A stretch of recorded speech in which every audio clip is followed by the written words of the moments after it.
نے کئی سالوں سے ارادہ رکھا تھا کہ میں حج پہ جاؤں گا اور پیسے جمع کر کے آخرکار ان کا ٹکٹ بھی ہو گیا، لیکن آگے ہوا کیا؟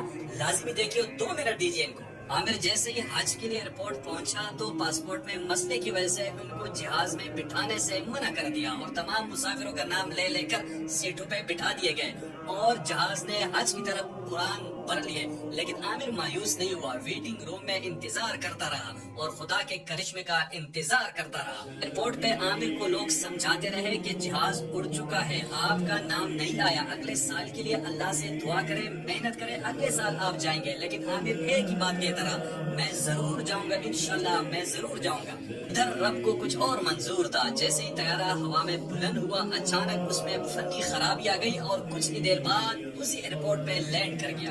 عامر کو جیسے ہی معلوم ہوا کہ جہاز لینڈ کر گیا اور ایئرپورٹ حکام نے ان کو بٹھانے کی اجازت طلب کی تو پائلٹ نے سیڑھیاں کھولنے سے انکار کر دیا۔ کچھ ہی دیر بعد فنی خرابی دور ہو کر جہاز ایک مرتبہ پھر فضا کی طرف بلند ہوا اور اس بار بھی عامر نہیں لے جا سکے، لیکن یہ مرد مومن نہ مایوس ہوا نہ گھر واپس چلا۔ حکام نے دوبارہ ان کو سمجھانے کی کوشش کی کہ اب ساری امیدیں ختم ہو گئی، اب آپ گھر چلے جائیں، لیکن اس بار ان کا جواب لبریز تھا۔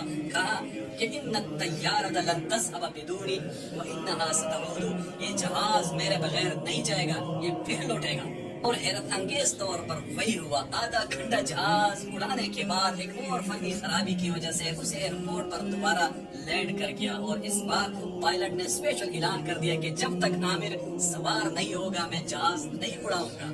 ناظرین، یہ اس کی کہانی نہیں ہے، یہ کل کا واقعہ ہے جو پوری دنیا میں رپورٹ ہوا اور سعودی شاہی خاندان نے ان کو اسپیشل استقبال کیا اور جب وہ حجاز مقدس پہنچا تو انہوں نے کہا الحمدللہ میں حرم پہنچا۔